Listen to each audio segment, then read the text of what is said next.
Pantas debat memanas, Anies Baswedan dinilai sengaja pancing emosi Prabowo. Rocky Gerung, publik menunggu Prabowo ngamuk. Dilansir dari kilat.com, pengamat politik Rocky Gerung menanggapi situasi debat ketiga Pilpres 2024 yang berlangsung memanas pada Minggu 7 Januari 2024. Menurut dia, baik Anies Baswedan maupun Ganjar Pranowo telah bersepakat untuk mengeksploitasi sisi negatif Prabowo Subianto. Mengingat Prabowo dikenal memiliki kepribadian yang mudah emosi, maka tidak heran bagi Rocky jika Anies kembali menyerang Capres nomor urut 2 itu seperti pada debat sebelumnya. Dan karena itu dari awal kita udah prediksi bahwa ini Anies akan mengulangi lagi. Dari awal kita sudah prediksi bahwa ini Anies akan mengulangi lagi, ujar Rocky dikutip kilat.com dari kanal YouTube Rocky Gerung Official. Hanya saja, kata Rocky, Prabowo tidak mampu memanfaatkan situasi debat dengan cara yang santai. Karena bagaimanapun apapun yang dikritik orang pada Prabowo udah menjalankan itu dan harusnya dia pertanggungjawabkan dengan membela, bukan dengan menyerang balik, karena ini cuma taktik debat sebetulnya. Jadi bagaimanapun, apapun yang dikritik orang pada Prabowo sudah menjalankan itu.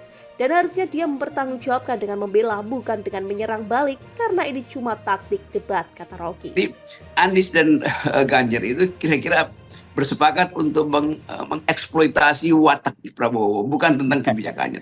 Nah, kebijakan itu cuma ditempelkan untuk memperlihatkan Prabowo ini pasti ngamuk nih. Kan itu yang ditunggu kan. Publik juga begitu, udah dikondisikan mau nunggu Prabowo ngamuk, kira-kira begitu. Jadi Anies dan Ganjar itu kira-kira bersepakat untuk mengeksploitasi watak Prabowo. Bukan tentang kebijakannya. Kebijakan itu cuma ditempelkan untuk memperlihatkan Prabowo itu pasti ngamuk.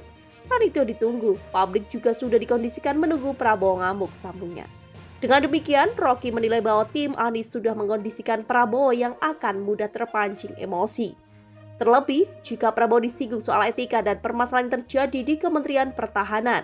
Tetapi itu yang tidak dikondisikan pada Pak Prabowo, karena udah dua kali timnya Anies itu kira-kira mempelajari debat-debat sebelumnya tuh, bahwa Prabowo pasti akan ngamuk kalau diulangi lagi soal etik. Itu tidak dikondisikan pada Pak Prabowo, karena sudah 2 kali timnya Anies itu kira-kira mempelajari debat-debat sebelumnya. Bahwa Prabowo pasti akan ngamuk kalau diulangi lagi, ucap Rocky. Pasti akan ngamuk kalau diucapkan lagi soal hal-hal yang sifat orang ketiga atau apa namanya orang dalam di dalam proyek-proyek di Kemenhan ya. Yes, itu. Soal etik pasti akan ngamuk kalau diucapkan lagi. Soal hal-hal yang sifat orang ketiga atau orang dalam di dalam proyek-proyek Kemenhan, sambungnya. Seperti diketahui sebelumnya, Anies menyinggung soal etika kepada Prabowo saat sesi tanya jawab debat. Dalam hal ini, Anies menyebut permasalahan yang menyeret Prabowo secara satu persatu. Dari mulai pelanggaran yang terjadi Mahkamah Konstitusi atau MK terkait batasan usia Capres dan Cawapres, proyek-proyek di Kemenhan, hingga pidato Prabowo yang menyebut dasmu etik. Dalam kenyataannya, ketika Bapak memimpin Kementerian Pertahanan, banyak orang dalam pengadaan alutsista PT Teknologi Militer Indonesia Defense Security, lalu orang dalam pengelolaan food estate, ujar Anies ke Prabowo di podium Istora Senayan. Lalu ada kejadian-kejadian di mana kita semua menyaksikan ketika ada pelanggaran etik dan Bapak tetap jalan terus dengan cawapres yang melanggar etika, artinya ada kompromi atas standar etika. Ini fakta. Dan kemudian dalam pidato Bapak mengolok-olok tentang pentingnya etika. Saya tidak tega untuk mengulanginya. Pertanyaan, apa penjelasan Pak Prabowo untuk semua? Sambungnya kembali. Sontak saja Prabowo diduga terpancing emosi dan menilai Anies tidak pantas berbicara soal etik. Semua data yang saudara ungkapkan keliru semua. Jadi saya bersedia kita duduk.